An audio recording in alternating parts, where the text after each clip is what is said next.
Good evening, friends, colleagues, and critical thinkers.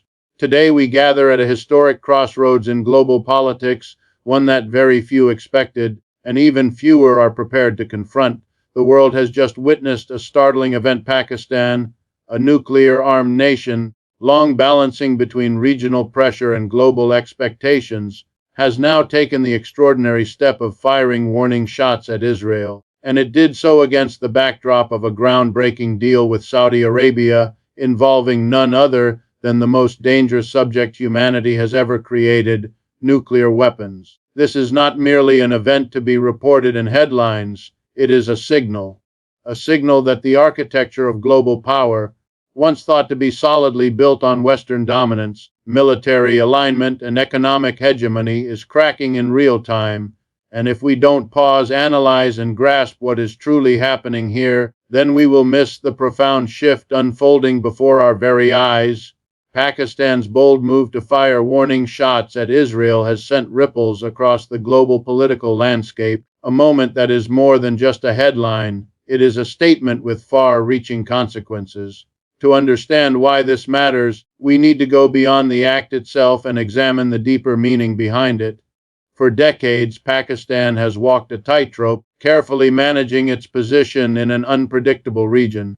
It has long maintained a balance between its alliance with the West, its ties to China, its complicated rivalry with India, and its identity as a leading Muslim-majority nation. Yet here, in this decisive moment, Pakistan stepped out of the shadows and into the center of global attention. Why? Because warning shots, even without direct casualties, carry a message that words alone cannot deliver. We are no longer playing by the old rules. The very act of firing warning shots is symbolic, but symbols matter. In international politics, symbols often shape the course of reality. Think of the Cold War standoffs where small gestures, missile tests, flyovers, naval blockades were enough to shift the balance of negotiations or escalate tensions into crisis. Pakistan's message was unmistakable. It is ready to assert itself in ways that previously would have been unthinkable. This is not the Pakistan of the 1990s or early 2000s, cautious and reactive.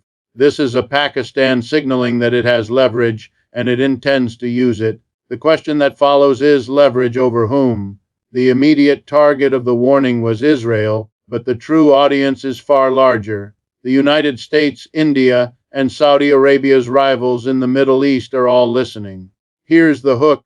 This single action challenges a long-standing assumption that only a small handful of states in the Middle East and South Asia could act as nuclear-armed decision-makers with the ability to shift the global conversation. Israel, with its undeclared but widely acknowledged nuclear arsenal, has long enjoyed a monopoly of deterrence in the region. It was the quiet but decisive trump card in its geopolitical playbook. Pakistan's shots across the bow send a signal that Israel's nuclear shield is no longer unchallenged. That monopoly is now questioned, and once questioned, it loses its aura of inevitability. The world has to recalculate. And it is not only about Israel. Pakistan's warning was also aimed at Washington, which has historically acted as Israel's guarantor. By taking such a public step, Pakistan is effectively saying, we are willing to test the limits of U.S. patience. This is high-stakes poker in the global arena. Once a nation demonstrates that it will risk confrontation with a U.S. ally, the message spreads far beyond the immediate target. Other nations watching closely begin to ask themselves, if Pakistan can do this, why not us? Why not Iran? Why not Turkey? Why not others waiting for the opportunity to reassert independence from Western dominance? Let us also consider the timing. This is not occurring in a vacuum. It follows closely on the heels of Pakistan's deepening ties with Saudi Arabia, including a nuclear pact that represents a historic shift in regional power. By aligning with Riyadh in this way, Pakistan positions itself not just as a regional actor, but as a nuclear broker, a state with the ability to redefine the military balance of the Middle East. Against that backdrop, the warning shots become not only military theater, but a declaration of strategic intent. Pakistan is here to shape outcomes, not merely respond to them. The psychological effect is just as important as the physical act. Warning shots are by definition non-lethal, but they invite the imagination to consider what comes next. If Pakistan is willing to cross this line, what line might it cross tomorrow? Would it risk escalation if provoked further? The uncertainty created by that question is itself a powerful tool. Nations that cultivate uncertainty around their military choices gain a form of deterrence without even firing a missile in anger. This is what makes Pakistan's gesture so significant. It generates fear not through destruction, but through possibility. But let's not ignore the deeper layer. This move reflects the growing frustration of nations that feel locked out of decision making in the global system. For years, Pakistan has been lectured on democracy, security, and stability, even while its neighbors and rivals were given room to maneuver. With one action, it forces recognition. Warning shots compel the world to turn its head, and for Pakistan, that visibility is power. So the world is left with a paradox. The shots were fired as a warning, not as an attack, but the shock waves they unleashed may be greater than if they had struck their target. They shift conversations in Washington, they rattle nerves in Tel Aviv, they embolden actors in Tehran, and they reassure allies in Riyadh. Pakistan has declared that it will no longer be a passive observer in the great game of Middle Eastern politics. It will be a player, and it has the means to ensure the world pays attention. The Saudi-Pakistan nuclear deal has quickly become one of the most consequential geopolitical developments of the decade, a shift that is rewriting the playbook of Middle Eastern politics and challenging the very foundations of global power. For years, Saudi Arabia's strategic security was anchored in a single, predictable framework reliance on the United States. Washington provided military protection, weapons, and an implicit nuclear umbrella in exchange for access to oil and influence in the region. That arrangement, while stable on the surface, was always fragile beneath. Now, with one sweeping move, Riyadh has altered the equation by entering into a pact with Pakistan, a country that already possesses nuclear weapons and the expertise to develop, maintain, and potentially transfer that capability. The message is clear: Saudi Arabia no longer wishes to be a dependent client state, it seeks to be a nuclear player in its own right. This development is seismic, not simply because of what it enables militarily, but because of what it symbolizes politically. When Saudi Arabia chooses to look to Islamabad rather than Washington for nuclear support, it signals a profound loss of trust in the United States' ability or willingness to guarantee its security. The hook here is undeniable. A cornerstone ally of the U.S. in the Middle East has effectively said, "We are no longer satisfied with your protection, we are building our own." That sentiment is not isolated.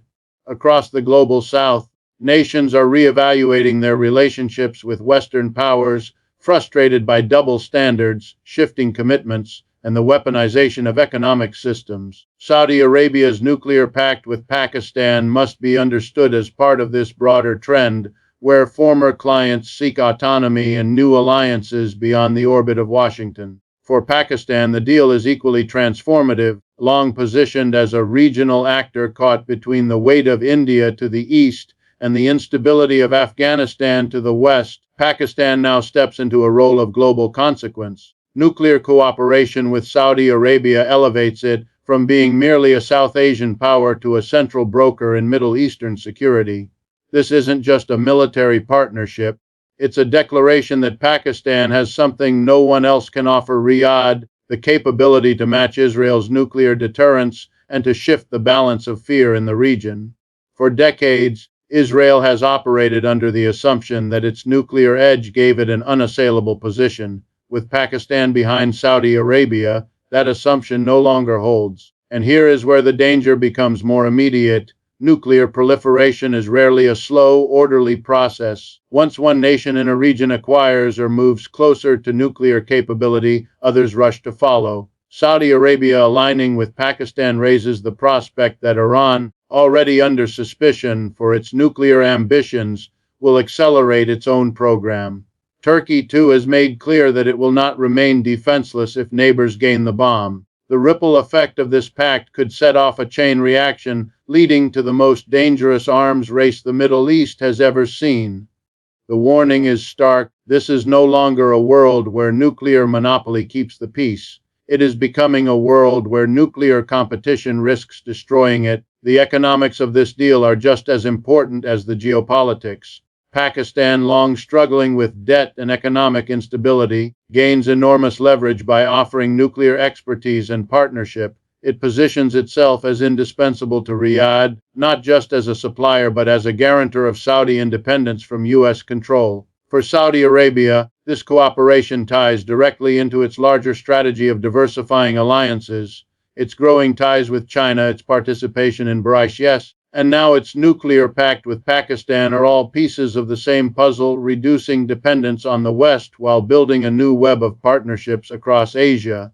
The hook, then, is that this is not just about weapons, it is about reshaping the economic and political architecture of the Middle East to reflect a multipolar world. What makes this moment especially provocative is that the nuclear pact is unfolding at the same time Israel remains locked in conflict and the United States is stretched thin globally. Washington, once the undisputed referee of Middle Eastern politics, now faces a challenge on multiple fronts, deterring Iran, reassuring Israel, and somehow convincing Saudi Arabia not to drift further away. Yet the pact with Pakistan shows that Riyadh is no longer waiting for American approval. It has taken matters into its own hands, and once that independence is asserted, it rarely reverses. History reminds us that when smaller or mid-sized powers seize agency in this way, the global order never returns to what it was before. The symbolic power of this agreement cannot be overstated.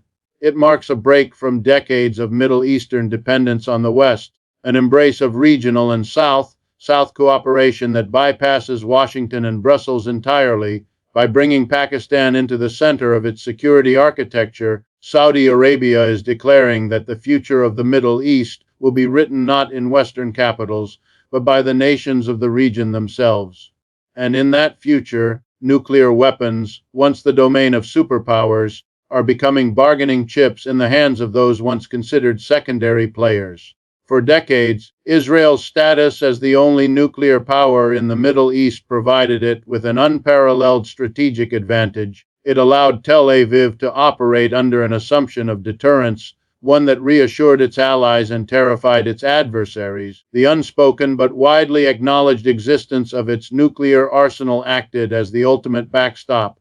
No matter the scale of conventional threats, Israel held the final card. But now, that card is being challenged, and the challenge comes not in words, but in action.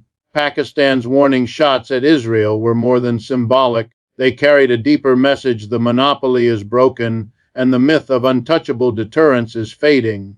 Once that perception shifts, the entire architecture of security in the region begins to unravel. The hook lies in the psychology of power. Nuclear weapons are as much about perception as they are about capability.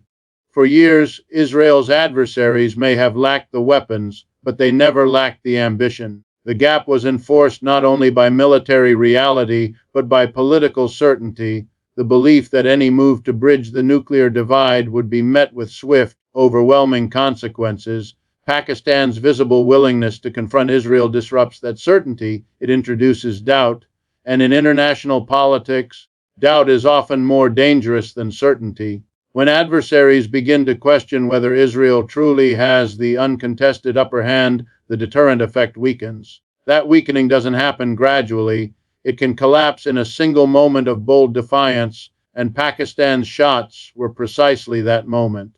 Consider the broader impact. Nations across the region, Iran, Turkey, even Egypt, are watching closely.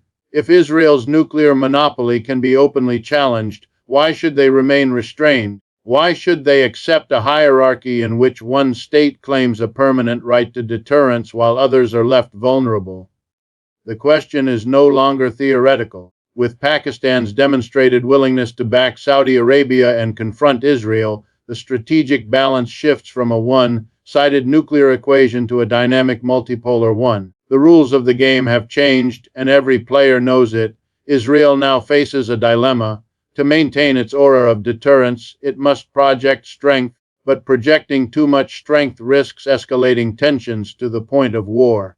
Doing nothing, however, may be even more dangerous, as silence could be interpreted as weakness. This is the trap of losing monopoly power. Every move becomes fraught with risks, and the once comfortable position of dominance turns into a precarious balancing act. For the United States, the implications are equally stark. Washington has long relied on Israel's nuclear advantage as an anchor of stability in the region. With that anchor challenged, America's ability to manage conflicts, reassure allies, and deter adversaries erodes.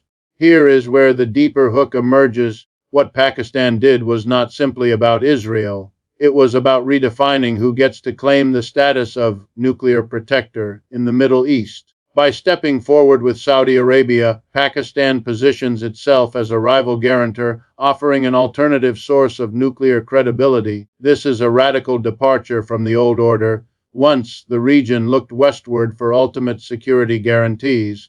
Now it may look eastward or even inward, toward regional powers that are ready to act. And that change threatens not only Israel's monopoly, but also the wider Western strategy that depended on it. The erosion of Israel's nuclear monopoly also has ripple effects beyond the Middle East. In South Asia, India cannot ignore the implications of its neighbor Pakistan flexing its nuclear influence on a global stage. For decades, India assumed that Pakistan's nuclear capacity was primarily a bilateral issue tied to their long rivalry. Now, with Islamabad projecting nuclear leverage into the Middle East, India sees its rival elevated, legitimized, and emboldened. This will inevitably shape India's own calculations both regionally and globally. The web of consequences grows thicker, and the risks of miscalculation multiply. At the core of all this lies a profound truth: monopolies are fragile. They survive not only on strength, but on the belief that strength is unshakable. Once someone dares to challenge them, the illusion cracks, and the monopoly begins to collapse. Israel's position was never purely about the number of warheads it held. It was about the uncontested belief that no one else could or would match it. Pakistan's warning shots, combined with its partnership with Saudi Arabia, have put a crack in that illusion. And once the crack appears, it is only a matter of time before others push harder against it. The most dangerous element is uncertainty.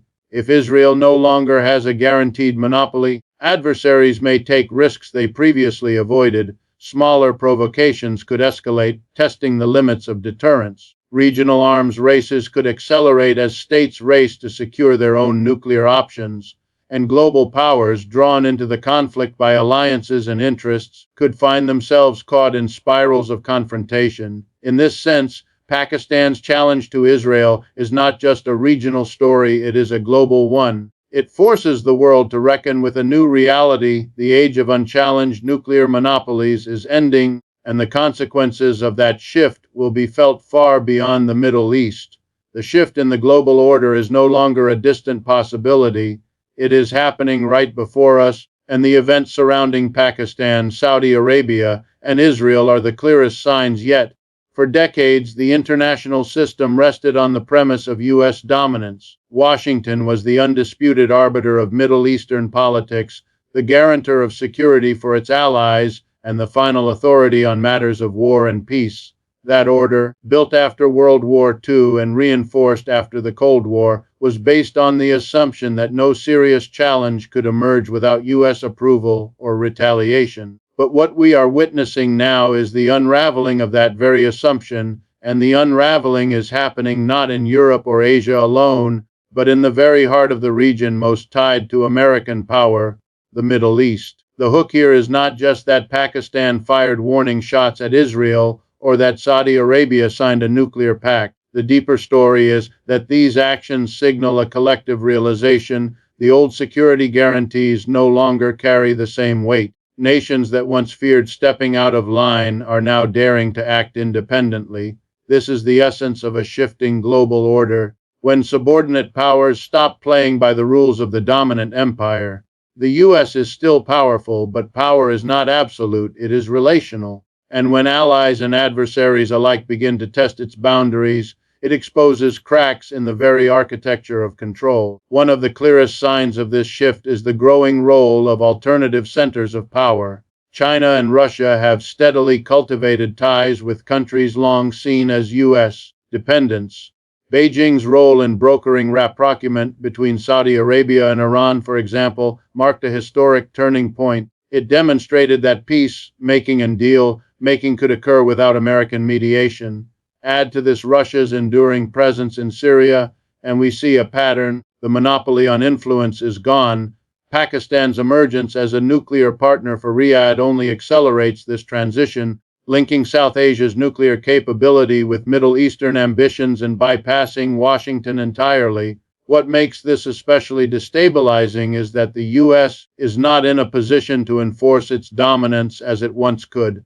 Engaged in competition with China, stretched by commitments in Europe, and divided internally by political polarization, Washington finds itself reactive rather than proactive. This vacuum of certainty is what emboldens others to step forward. Saudi Arabia, once the linchpin of the U.S.-led oil order, now feels confident enough to openly align with Pakistan, to flirt with BRICS, and to expand its trade with China in non-dollar currencies. These moves, small in isolation, together signal a decisive pivot away from the unipolar order. The danger here is not just military but systemic. When the old order loses its grip, a new one does not emerge overnight. It is contested, messy, and violent. In such periods, nations test the limits, pushing boundaries to see how far they can go before meeting resistance. Pakistan's warning shots at Israel are precisely such a test. They were not meant to destroy but to probe, to measure the reactions not just of Israel, but of the US, NATO, and the wider Western Bloc. And what did the world see? Not a swift, overwhelming American response, but hesitation, calculation, and a scramble to manage the optics. That is the signal other nations needed. The empire no longer reacts as it once did. The hook becomes clearer when we consider history. Empires rarely collapse in silence, they erode gradually through 1,000 small acts of defiance. The British Empire did not end with a single battle, but with decades of colonies asserting independence. Today, we see the same pattern applied globally. Pakistan and Saudi Arabia's moves may seem like isolated actions, but collectively, they are part of a larger wave, nations refusing to accept the old hierarchies, refusing to bow to the structures of US-led capitalism and security guarantees. Each act of defiance makes the next one easier, and soon the system that once seemed unshakable begins to falter. And here lies the unsettling reality: the US and its allies cannot easily restore what is being lost. Military threats alone are insufficient, because the challenge is not purely military. It is economic, political, and cultural. The shift is toward a multipolar world where countries form flexible, situational alliances rather than permanent blocs. Pakistan's partnership with Saudi Arabia is not just about nukes. It is about signaling that they, too, can chart their own course without waiting for approval from Washington. This moment forces us to confront an uncomfortable truth: the global order we grew accustomed to, one in which power flowed predictably from west to east, is gone. What replaces it is not yet clear, and that uncertainty is what makes this so dangerous. Nations are moving, alliances are shifting, deterrence is breaking down, and the old empire no longer commands obedience. That is the real story behind these events. The global order is not just shifting, it is unraveling in real time, and the pieces are being picked up by powers the US once believed it could contain. Nuclear weapons have always been described as the ultimate deterrent, the insurance policy that no nation can afford to ignore. Yet deterrence is not a simple equation of possession, it is a fragile balance of psychology, communication, and trust. When Pakistan fired warning shots at Israel, the act may not have caused physical destruction, but it shattered assumptions about stability. The warning highlighted the terrifying truth: deterrence only works if all sides believe the boundaries will never be crossed. By crossing a line, even in a limited and controlled way, Pakistan has forced the world to confront the dangerous possibility of escalation. One misstep, one miscalculation, and those symbolic shots could transform into a chain reaction none of us can contain. Here is the hook: the most dangerous element in nuclear politics is not the weapons themselves, but the human element. Leaders interpreting signals, militaries responding under pressure, and governments making decisions in moments of fear. Warning shots, by definition, rely on restraint. They signal intent without unleashing full force. But they also create ambiguity. How will the other side interpret them? Will they see them as a message to stand down or as provocation to push back harder? In the fog of conflict, ambiguity can be lethal. The danger is not deliberate annihilation but accidental escalation triggered by uncertainty and mistrust. Israel, facing these warning shots, is caught in exactly this dilemma. To ignore them risks projecting weakness. To respond too strongly risks igniting a confrontation. And when nuclear armed states enter that cycle, the stakes are exponentially higher. Every aircraft scrambled, every missile deployed, every statement made in haste becomes a potential spark in a room full of explosives. The frightening reality is that deterrence, often described as stable, is in truth precarious, and it only takes one miscalculation to transform stability into catastrophe. The warning shots also expose a deeper instability in the global system. For decades, nuclear powers maintained what was called responsible stewardship of their arsenals. They avoided direct confrontation, they engaged in arms control agreements, they established hotlines and protocols. These measures were never perfect, but they were designed to minimize the risk of accidental war. Today, that architecture is crumbling. Treaties are being abandoned, rivalries are intensifying, and communication channels are closing. Into this environment steps Pakistan, signaling through action rather than dialogue. That is what makes this moment so dangerous. It reflects a breakdown of the very norms that once managed nuclear risk, and the ripple effects extend far beyond Israel. Every regional power now recalculates. Iran sees an opportunity to accelerate its nuclear program under the cover of shifting attention. Turkey questions whether its own deterrence is sufficient in a neighborhood where nuclear signaling has become a reality. Even non-nuclear states begin to reconsider whether their security can be entrusted to alliances or whether they must one day seek nuclear options themselves. Warning shots may have been aimed at one state, but they reverberate across continents, fueling insecurity in every corner of the globe. The hook is this: once nuclear signaling becomes normalized, the line between restraint and recklessness blurs. If one nation can fire warning shots without consequence, what stops another from doing the same? What if the next warning shot is misread or intercepted or answered with live fire? History reminds us that wars often begin not with clear intentions but with misunderstandings. In a nuclear age, those misunderstandings could escalate far faster than leaders or systems can control. We must also understand the emotional dimension. Warning shots are not simply a military act, they are a political message wrapped in psychological theater. They are meant to demonstrate resolve, to unsettle adversaries, to reassure allies. But the theater of nuclear politics is a performance where the audience is armed, and every misinterpreted gesture can trigger real violence. The more actors that enter this stage, Pakistan, Saudi Arabia, Israel, Iran, the higher the chance that someone misses a cue and chaos follows. What makes Pakistan's warning so significant is not that it caused immediate conflict, but that it lowered the threshold for nuclear gestures. The taboo has been broken. Once, even testing a missile could provoke international outrage. Now, firing near an adversary is treated as a signal. That shift in what is considered normal is itself destabilizing. If the world becomes accustomed to nuclear brinkmanship as just another tactic, the space between posturing and disaster narrows dangerously. The global community faces a sobering reality: deterrence is no longer the stable safeguard it once appeared to be. The risk is no longer abstract, it is tangible, demonstrated in real-world actions.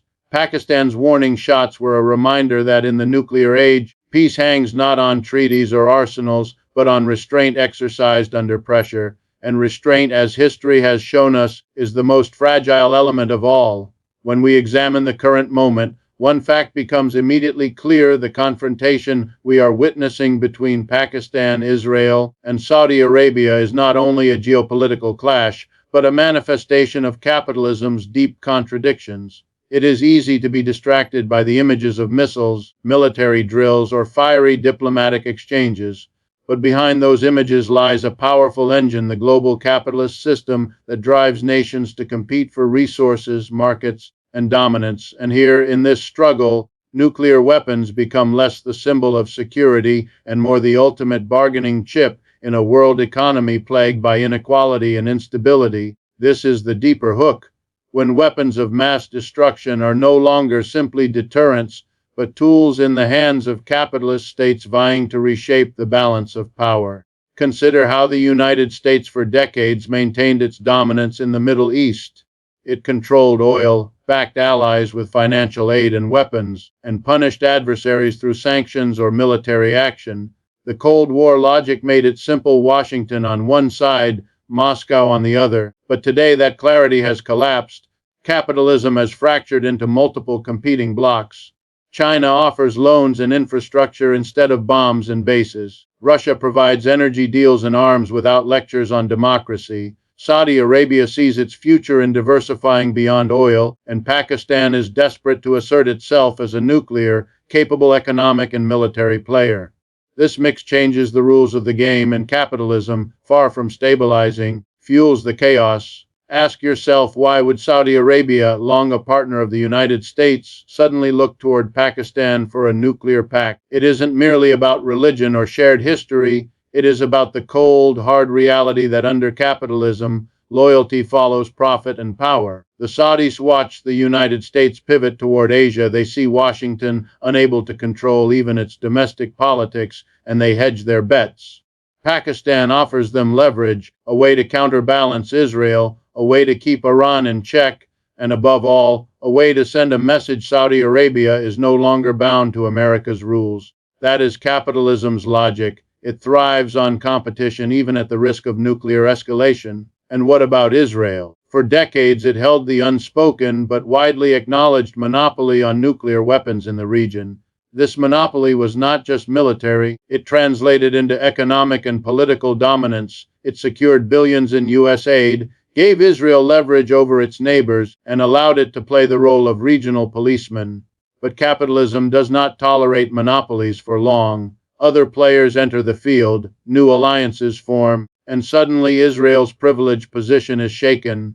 Pakistan's warning shots symbolize exactly that. The monopoly is being challenged, the game is shifting, and no amount of U.S. rhetoric can hide it. The frightening part, and here is the real danger, is that under capitalism every escalation carries not only political but also economic incentives. Arms industries thrive on conflict, oil prices surge with instability, financial markets shift dramatically when new threats emerge. For some, war, or the threat of war, is profitable. Do you see the perverse logic? A system designed to maximize private gain can actually make the risk of nuclear confrontation more likely, not less. What would normally appear irrational, countries escalating toward war, becomes entirely rational in a capitalist framework that rewards instability for the few at the expense of the many. This is why Pakistan's actions, Saudi Arabia's nuclear ambitions, and Israel's furious response must be understood as part of a larger global crisis of capitalism. It is not simply about religious rivalry or regional disputes. It is about a global system where power, wealth, and survival are measured not by cooperation but by dominance. The warning shots fired may be literal, but they are also symbolic of a deeper message. Capitalism itself is firing warning shots at global peace. The tragedy, of course, is that ordinary people in Pakistan, Israel, Saudi Arabia, and across the world are the ones who will live with the consequences. So when we hear about nuclear pacts, warning shots, and collapsing alliances, we must resist the urge to see them as isolated events. They are chapters in a larger story, the story of a capitalist world system straining under its own contradictions. And the hook for us is this: unless that system is confronted and transformed, we are likely to see more warning shots, more broken deals, and perhaps one day, a catastrophic miscalculation that no one can take back.